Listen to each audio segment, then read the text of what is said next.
الله الرحمن الرحيم يا بني إسرائيل اذكروا نعمتي التي أنعمت عليكم وأوفوا بعهدي أوف بعهدكم وإياي فارهبون وآمنوا بما أنزلت مصدقا لما معكم ولا تكونوا أول كافر به ولا تشتروا بآياتي ثمنا قليلا وإياي فاتقون اللهم صل على سيدنا ومولانا محمد وعلى آل سيدنا محمد كما صليت على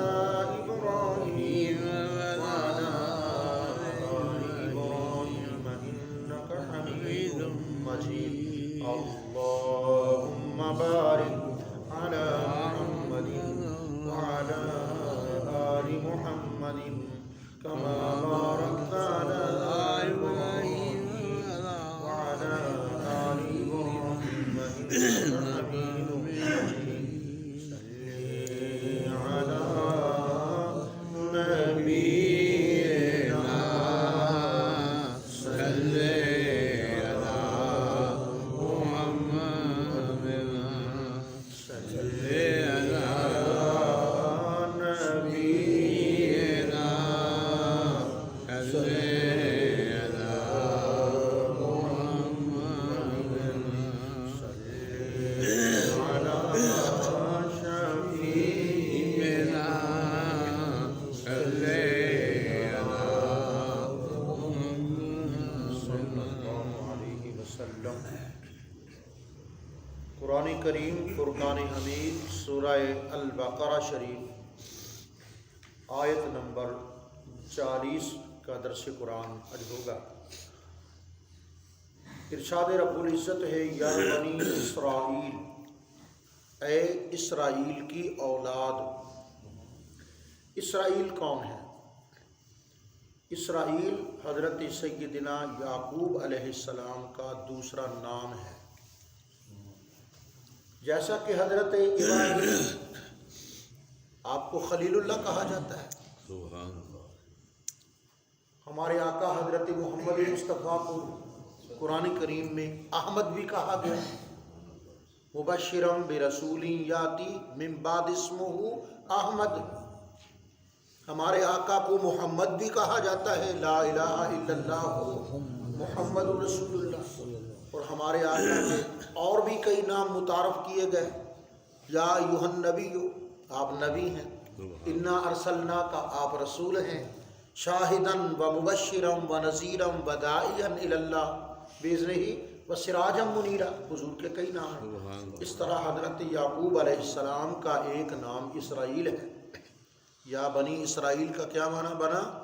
اے اولاد یعقوب، اے یعقوب علیہ السلام کی اولاد۔ وہ کون تھے؟ حضرت سیدنا یوسف علیہ السلام، بنیامین، یہودا، دوسرے تمام جو بھائی تھے 12 بھائی، اے یعقوب علیہ السلام کی اولاد۔ اذکروا نعمتی التی انعمت علیکم، میں نے جتنی تمہیں نعمتیں عطا فرمائیں بھلا وہ یاد تو کرو، سبحان اللہ۔ میری نعمتوں کو یاد تو کرو، میں نے کتنی نعمتوں سے تمہیں مستفیض فرمایا، کتنی میں نے نعمتیں عطا کر دی تمہیں۔ اب یاد کرنے کا یہ معنی نہیں ہوتا کہ بندہ بیٹھ جائے، ہاں اللہ کی وہ بھی نعمت ہے، ہاں اللہ کی وہ بھی نعمت ہے، کہ نعمتیں گننا شروع کر دے۔ وَإِن تَعُدُّوا نِعْمَتَ اللَّهِ لَا تُحْصُوهَا، کتنی گنو گے جی؟ ظاہری، باطنی، مالی، بدنی، دینی، دنیاوی، کتنی گنو گے؟ محسوس، غیر محسوس، معلوم، غیر معلوم۔ تو لا تحصوها، تم بیٹھ جاؤ کمپیوٹر لے کر، تسبیح لے کر بیٹھ جاؤ، اللہ تعالیٰ کی نعمتوں کا شکر ادا کیا کرنا، اس کی صرف نعمتیں گننے ہی شروع کر دو تو سارے جن اور سارے انسان قیامت تک شروع رہیں گنتے رہیں تو گنتی ہی نہیں ہو سکتی. سبحان اللہ. اللہ تعالیٰ کی اتنی نعمتیں ہیں جی. تو نعمتوں کو یاد کرنے کا یہ معنی نہیں ہے کہ بندہ ان نعمتوں کو صرف شمار کرنا شروع کر دے. نعمتوں کو یاد کرنے کا معنی یہ ہے کہ میری نعمتوں کا شکر بھی تو کرو نا. میری نعمتوں کا شکر بھی کرو. وہ کتنی نعمتیں ہیں جو قرآن پاک نے بیان کی ہیں کہ اللہ پاک کتنا راضی تھا. حضرت ابراہیم علیہ السلام کی اولاد اسماعیل و اسحاق اور اسحاق کے بیٹے یعقوب اور یعقوب کے بیٹے یوسف. یہ نسل کتنی پاکیزہ نسل تھی. یہ خاندان کتنا عالی اور بزرگ خاندان تھا. اللہ نے ان کو ساری کائنات پر فضیلت عطا کی. کس طرح؟ اس جعل فیکم انبیاء و جعلکم ملوکا. ہم نے تمہیں سے نبی پیدا کیے تمہیں سے بادشاہ پیدا کیے. باپ نبی بیٹا نبی دادا نبی پوتا نبی ایک بھائی نبی دوسرا بھائی نبی. سبحان اللہ. کتنی شان ہے کتنی عظمت ہے اللہ کے دربار میں اس پاکیزہ خاندان کی. وجعل فیکم انبیاء. ہم نے تم میں سے نبی پیدا کیے. ہزاروں نبی حضرت یعقوب علیہ السلام کی اولاد میں. سبحان اللہ. جس کا بیٹا اچھا وکیل بن جائے جس کا بیٹا اچھا انجینئر بن جائے جس کا بیٹا کسی اچھے عہدے پر پہنچ جائے تو وہ کتنی خوشی محسوس کرتا ہے. ظاہری طور پر کتنا سکھ کتنا چین ہے محسوس کرتا ہے. تو وہ یعقوب جس کے سینکڑوں بیٹے اللہ کے نبی ہوئے. اللہ کتنی شان ہے سیدنا یعقوب علیہ السلام کی. اس جعل فیکم انبیاء وجعلکم ملوکا. اور تم میں سے ہم نے بادشاہ بنا دی. حضرت سیدنا داؤد علیہ السلام بادشاہ. ان کے بیٹے حضرت سیدنا سلیمان علیہ السلام بادشاہ. حضرت یعقوب علیہ السلام کے بیٹے سیدنا یوسف علیہ السلام بادشاہ مصر. یہ دنیا کی بادشاہی ہے اور پھر دین کے بادشاہ تو ہوئے ہوئے. اللہ تعالیٰ نے ظاہری اور باطنی ہر قسم کی سرداری ان کو عطا فرما دی. میری نعمتوں کو یاد تو کرو. جب تم پیاسے تھے موسیٰ علیہ السلام کے پاس ہاتھ باندھ کے سب کھڑے ہیں لاکھوں کی تعداد میں جی. عرض کر رہے حضور پیاس بڑی ہے. فرماؤ بیٹھ جاؤ. عصا اللہ کے حکم سے مارا پتھر پر. کیا ہوا؟ فانفجرت منہ اثنتا عشرۃ عینا. 1 2 4 نہیں 12 چشمے جاری ہو. لو پیو ٹھاٹھ کرو نہاؤ غسل کرو نماز پڑھو جی استعمال کرو پانی. حضور اب تو بھوک بڑی لگی ہے بڑی بھوک لگ گئی ہے. 40 سال تک ایک جنگل میں گر گئے تھے. شام تک سفر کرتے رہتے. صبح جہاں سے چلتے تھے شام کو وہیں آ کر رک جاتے تھے. اللہ ایسا کیوں ہو گیا؟ 1 2 4 سال نہیں 40 سال تک سرگرداں رہے غلطاں رہے. راستہ ہی بند ہو گیا جنگل کا. اصل میں یہ ہے کہ وہ جہاد سے انکار کر بیٹھے تو اللہ تعالیٰ نے ان کو ذرا گھمن گھیری میں ڈال دیا کہ اچھا میدان میں نہیں نکلنا تو ٹھیک ہے پھر غوطے کھاتے رہو یہاں. اب بھوک لگ گئی جی. کتنا صبر کرتے آخر 40 سال تھے. حضور بھوک لگ گئی ہے. آپ نے یہ نہیں فرمایا کہ پھر اللہ سے مانگو جی کسی تندور پر جاؤ. میں تو یہاں خوراک کا وزیر تھوڑا ہی ہوں میں جی. نہیں ایسا نہیں کیا بلکہ آپ نے بیٹھنے کو بیٹھ جاؤ. اگر اللہ کے نبی کے دروازے پر آ گئے ہو بیٹھ جاؤ. تو اللہ تعالیٰ کے حضور عرض کیا یا اللہ قوم پیاسی تھی تو نے پانی عطا کر دیا 12 چشمے. اب یہ بھوکی بھی ہے اس کے کھانے کا بندوبست بھی. فرمایا وانزلنا علیکم المن والسلویٰ. ہم نے میٹھا کھانا بھی دے دیا اور سلونا کھانا بھی دے دیا. زردہ بھی آ گیا اور پلاؤ بھی آ گیا. اور حد ہے جس کو جتنی بھوک ہوتی تھی اس کو اتنا مل جاتا تھا. عجب عجب نعمتیں تھیں. 40 سال میں اس خاندانوں میں بچے بھی تو پیدا ہوئے، 40 سال میں ان خاندانوں میں بچے پیدا ہوئے، تو جو بچہ پیدا ہوتا تھا اس کا ساتھ لباس بھی پیدا ہوتا تھا۔ اللہ اکبر، صرف لباس پیدا نہیں ہوتا تھا، بلکہ کیا ہوتا تھا، جوں وہ نومولود بڑے ہوتے جاتے تھے، اللہ کی قدرت سے ان کا لباس بھی بڑا ہوتا جاتا تھا۔ اللہ کتنی شانیں۔ جی اب حضرت جی پت جھڑ کا موسم آ گیا، درختوں کے جنگل کے درختوں کے پتے گر گئے، اب ہمیں بڑی گرمی لگ رہی ہے۔ فرمایا کوئی بات نہیں، تمہارے لیے سائے کا بندوبست کر دیتے ہیں۔ وَظَلَّلْنَا عَلَيْكُمُ الْغَمَامَ، ہم نے 40 سال تک بادلوں کا سایہ کر دیا۔ ایسا کتنی نعمتیں تھیں، کتنے فضل تھے ان پر۔ میری ان نعمتوں کا ذرا یاد تو کرو نا، کہ تمہارے بچے قتل کر دیتے تھے یہ قبطی، یہ فرعون کے حکم پر 3 لاکھ بچوں کو شہید کر دیا گیا۔ 3 لاکھ، استغفر اللہ، کیوں شہید کر دیا گیا؟ کہ کہیں موسیٰ پیدا نہ ہو جائے۔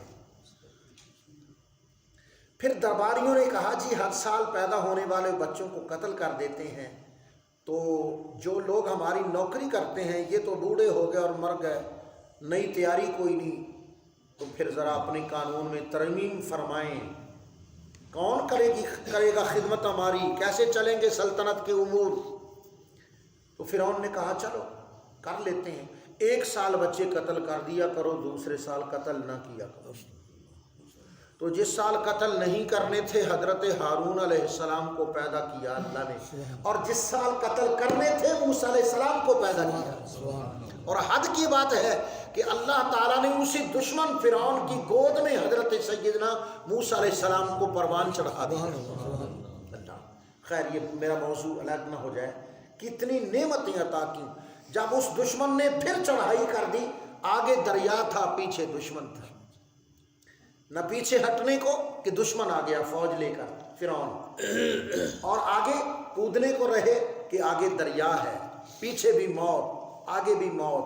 فرمایا گھبراؤ نہیں، موسیٰ علیہ السلام نے وہی مبارک عصا موجزے جو ظاہر کرتا تھا، جو پتھر پر مارے تو پانی نکلے، آج پانی پہ مارا ہے تو پانی پتھر ہو گیا، پانی نے راستہ دے دیا۔ میری نعمتوں کو یاد تو کرو نا، یاد بھی کرو اور میری نعمتوں کا شکر بھی تو ادا کرو۔ سبحان اللہ۔ وَأَوْفُوا بِعَهْدِي أُوفِ بِعَهْدِكُمْ، اور تم میرے وعدے کو پورا کرو، میں تم سے کیے وعدے کو پورا کروں۔ اب یہ وعدہ کیا تھا؟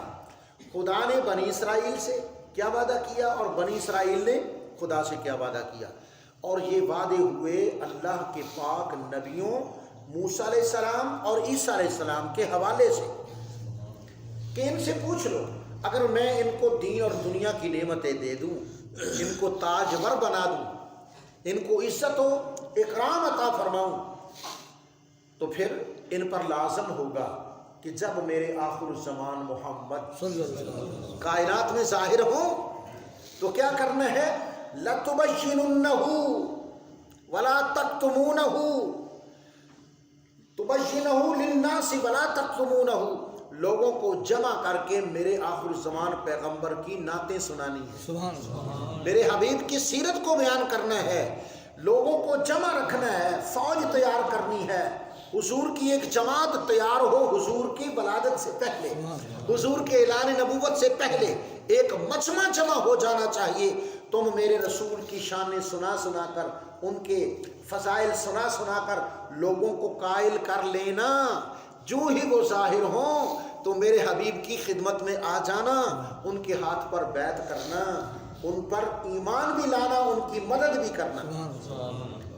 یہ اگر تم وعدہ کرو تو میں تمہیں دنیا کا تاجور بھی بناؤں گا، دین کی سیادت بھی عطا کروں گا، تمہیں کتاب و حکمت کا علم بھی عطا کروں گا، اور تمہیں نعمتوں کی بارش کر دوں گا تم پر۔ وعدہ ہوگا، قوم نے وعدہ کر دیا۔ اب بنی اسرائیل مدینہ منورہ میں جب سرکار تشریف لائے تو مدینے کے یہودیوں سے یہ بات ہو رہی ہے کہ دیکھو تمہارے آباء و اجداد سے یہ وعدہ تھا کہ جب آخر زمان آئیں گے تو ہم سارے ان کی بیعت کریں گے۔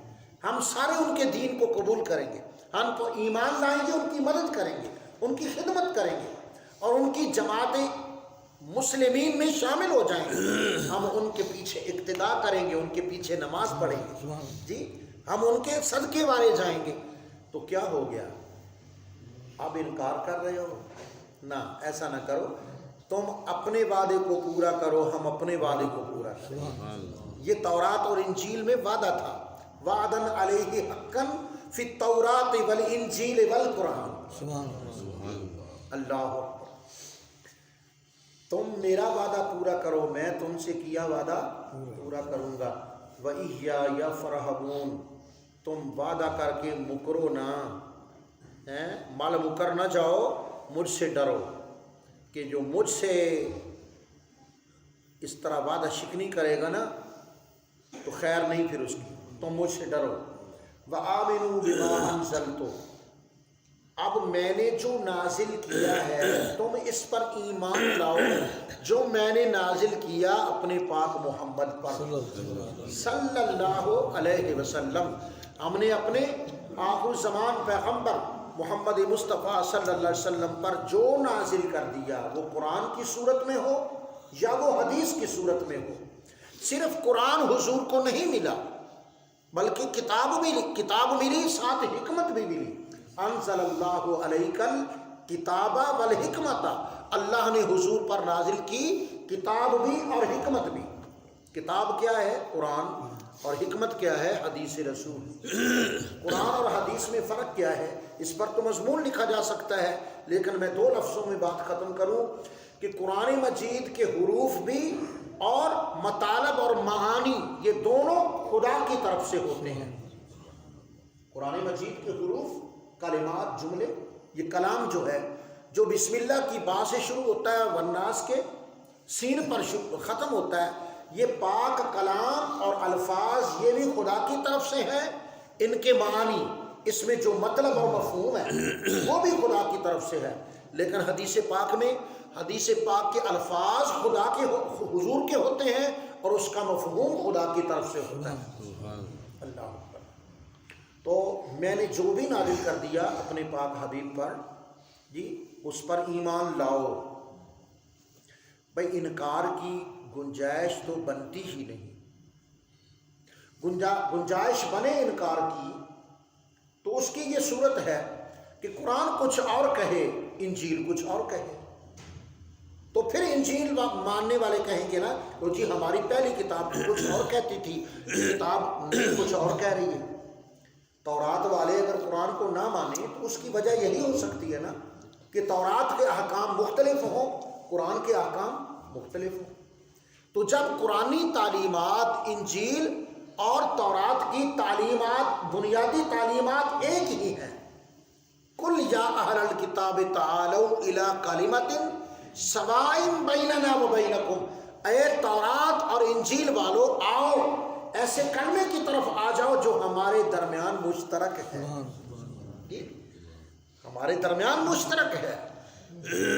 کوئی قرآن مجید تشریف لا کر کسی اور خدا کی بات نہیں کرتا، قرآن مجید تشریف لا کر کسی اور نبیوں کی بات نہیں کرتا، کسی اور شریعت کی بات نہیں کرتا۔ شریعت بنیادی طور پر ایک ہی ہے، اللہ کی توحید۔ جیسا کہ ایک درخت ہوتا ہے نا، اس کا مڈ اور جڑ تو ایک ہی ہوتی ہے، آگے درخت بنتا ہی تب ہے۔ اگر سیدھا ایک ہی کھڑا ہو اور اس کی نہ کوئی دائیں شاخ ہو نہ کوئی بائیں طرف شاخ ہو تو وہ درخت کیا ہوا؟ وہ تو ایک پول ہوا، وہ کھمبا ہوا۔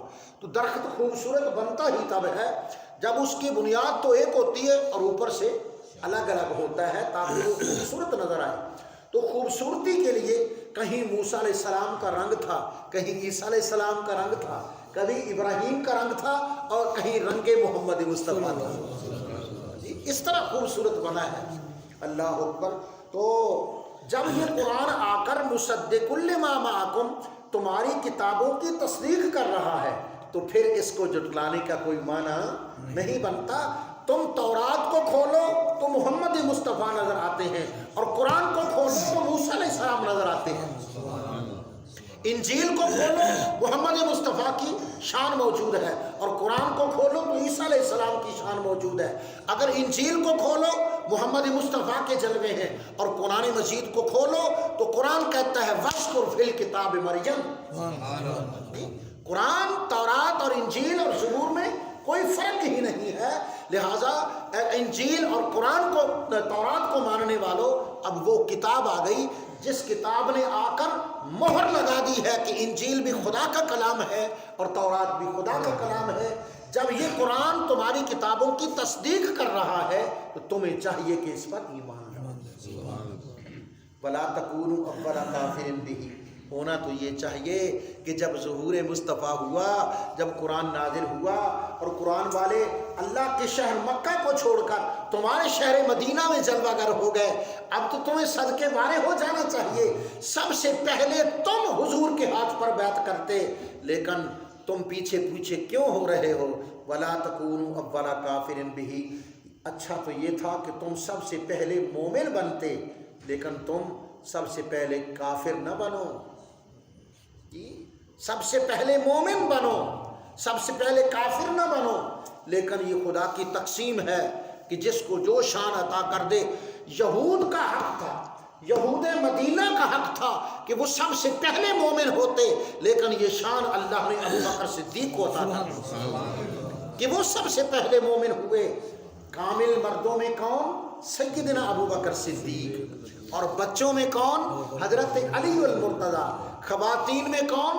ہماری اماں جی حضرت سیدہ خدیجہ الکبریٰ، اور غلاموں میں کون؟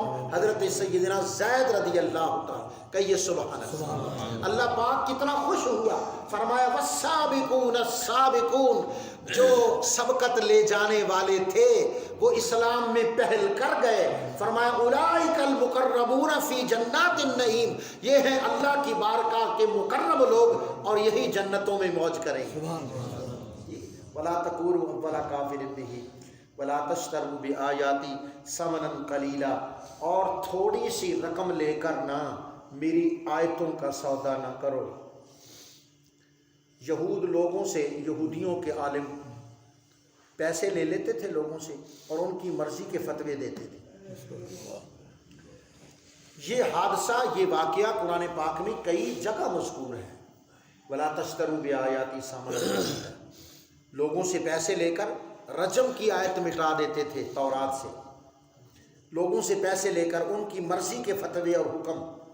ہمارے شیخ اکبر حضور سیدی فقیہ اعظم، یکم رجب آ رہی ہے، یکم رجب اور 2 رجب، آئندہ اتوار اور پیر، ہمارے شیخ حضور سیدی فقیہ اعظم قبر سے پاک ہے، انہوں نے پوری زندگی تبلیغ اسلام پر پیسہ نہیں لیا، اور کہتے ہیں نا کہ تعویذ اور پیر صاحب جی یہ مسئلے تو بڑے عجیب ہیں، تو حضور فقیہ اعظم نے فتویٰ نویسی پر پیسے نہیں لیے اور کسی کو تعویذ لے کر دیا ہو۔